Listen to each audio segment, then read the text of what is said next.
ခုမြင်တွေ့ရတဲ့နေရာကတော့မာဂရတိုင်းမှာဗိမသားရမင်းနဲ့အဇာရတမင်းတို့အုပ်ချုပ်စဉ်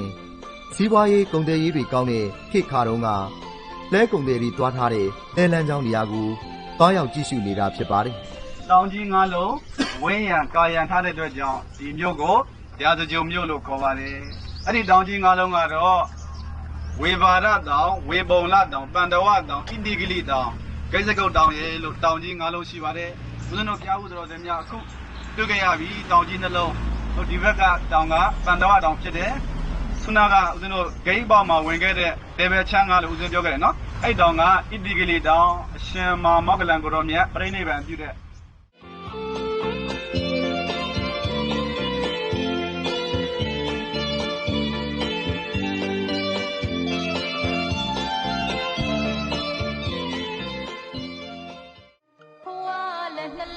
ဒီနေရာကတော့ဗိမိသာယမင်းကြီးရဲ့အကျဉ်းထောင်နေရာဖြစ်ပါတယ်။အကျဉ်းထောင်ရဲ့အကျဉ်းဝင်းကတော့စတူယန်ပေ220ရှိပါတယ်။ဒီနေရာမှာဗိမိသာယမင်းကြီးကိုသားတော်အဇာတတမင်းကအကျဉ်းချုပ်ထောင်ချခဲ့တာဖြစ်ပါတယ်။အဇာတတမင်းကခမီတော်အား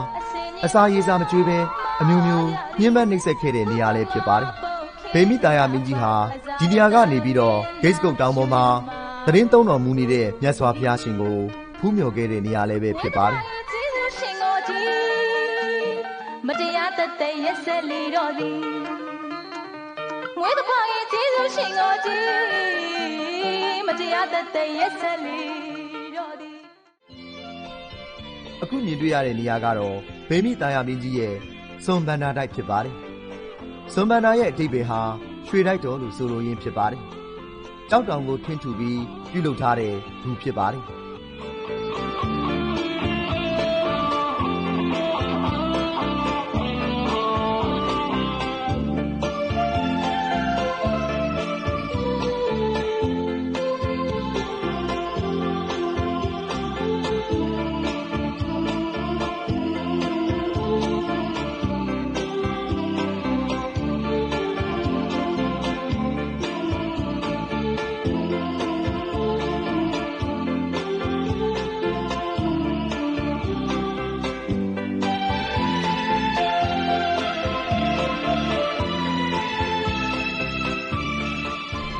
တွေ့နေရတဲ့အတိုင်းပဲဒါဒီ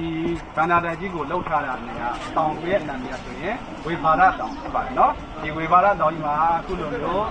ကြောက်သားတွေကိုသူကဒေတာထွန်းပြီးတော့ဗန္ဒာတိုင်လုံးပြီးခဲ့တာဖြစ်ပါတယ်အရှိတဲ့ဆန်းကဗန္ဒာတိုင်ကတော့မြေရတဲ့နေကြောင့်ပြည့်ပြီးသွားပါဘူးနော်ဘဝအင်းလေးပဲတန်ခဲ့တော့တယ်ဒီဘက်ကဟာပဲငကိုမူလပဂရိတိုင်းအကောင့်ပဂရိကြံရှိနေတာဖြစ်ပါတယ်ဘုရားတို့ပြုတ်ဖျားမှုတွေဒါဒီဆိုရပါတော့ပြောကြတာရှိတယ်ဒီထဲမှာတို့ဘုရားပူးရင်းနေတဲ့မွေလေးအရက်ကလေးတို့တွေ့လာပါတော့တွေ့တဲ့အခါမှာအဲ့မွေလေးကိုဘုရားပူးတယောက်ကဆွဲပြီးတော့ခိုင်းလိုက်တာဒီထဲမှာဆွေတောင်ကြီးပါတယ်နော်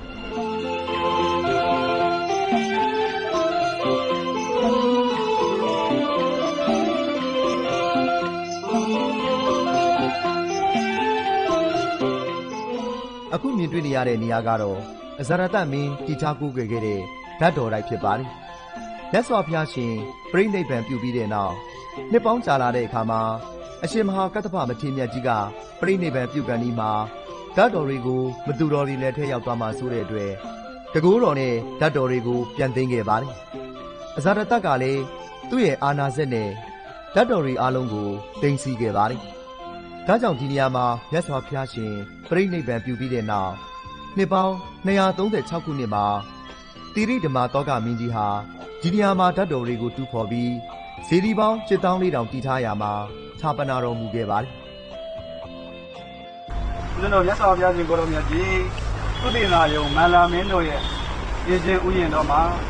ပြိဋိဘံစံတော်မူပြီးတော့နောက်ပိုင်းမိတိတော်တဲ့ကံမှာဓာတ်တော်တွေများစွာပြတယ်နော်အဲ့ဒီဓာတ်တော်တွေကိုဘုရားရှင်ကိုကြည်ညိုအားထားကြတဲ့နော်ခုနှစ်ပြည်တော်တနည်းပြောရင်7ပြည်တော်မင်းတွေကနေပြီးတော့ဘုရားရှင်ရဲ့ဓာတ်တော်တွေကိုပူဇော်လိုတဲ့အတွက်ကြောင့်သူတို့ဝေစုခေါင်းဝေကြတယ်ဒေါနာဘုံနာကြီးကခေါင်းဝေပေးတယ်ပေါ့နော်သူတို့ရလာတဲ့ဝေစုတိတိတွေကိုနော်သူတို့ရဲ့တိုင်းပြည်တွေမှာဒီသားကိုးကွယ်ပြီးတော့ပူဇော်ကြတယ်အဲ့ဒီထဲမှာဘုရားရှင်ကိုကြည်ညိုတဲ့ဒီမင်္ဂလာတိုင်းကိုအစိုးရတဲ့ အဇာတရမင်းလည်းအပါဝင်ဖြစ်တယ်ပေါ့နော်မြတ်စွာဘုရားပြိဋိဘံဆန်တော့အဇာတရမင်းကမင်းဖြစ်နေပြီအဲ့တော့သူဟာဘုရားရှင်ကိုကြည်ရတဲ့ပုဂ္ဂိုလ်လည်းဖြစ်တယ်အဲ့ဒီတော့ကြောင့်သူဟာလည်းပဲဘုရားရှင်ပြိဋိဘံဆန်တော်မူရာသုတိနာယုံမလာမင်းတို့ရဲ့အင်ဂျင်ဥယျာဉ်တော်ကိုတွားပြီးတော့သူရတဲ့ရထိုက်တဲ့ဝေစုကိုတင့်ဆောင်လာပြီးတော့ဟောဒီနေရာမှာဘုရားရှင်ရဲ့တတ်တော်မူတော်တွေကိုဒီလူကြီးတစုနော်ဒီပြီးတော့သဗ္ဗနာထားပြီးပူဇော်ခဲ့တာဖြစ်ပါတယ်ဒါလည်းလားဆိုတော့မဟုတ်သေးဘူး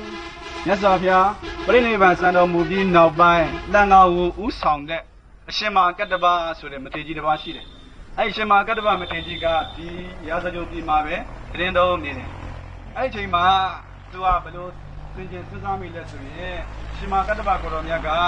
သာသနာမှာအင်မတန်အကူအားထားရတဲ့မထေရကြီးတစ်ပါးဖြစ်တယ်ပေါ့နော်သူဟာမြတ်စွာဘုရားရှင်ရဲ့သာသနာမြတ်စွာဘုရားရှင်ရဲ့တတ်တော်မူတွေကိုနော်ဘယ်လိုထိမ့်သိမ်းစောင့်ရှောက်ရမလဲသာသနာတော်ကြီးကိုဘယ်လိုထိမ့်သိမ်းစောင့်ရှောက်ရမလဲအဲ့လိုပဲသူကအမြဲတမ်းအရှင်တွေးနေတဲ့ပုဂ္ဂိုလ်ကြီးပေါ့ဘဂဝတောအရဟတောသမ္မာသမ္ဗုဒ္ဓတ္တ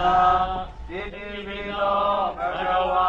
အရဟံသမ္မာသမ္ဗုဒ္ဓောဝိဇာစရဏသမ္ပန္နောဒုက္ခတောလောကဝိတုအနောတောဝိသနမနာတိသတ္တနိဝါအနောဒါနံ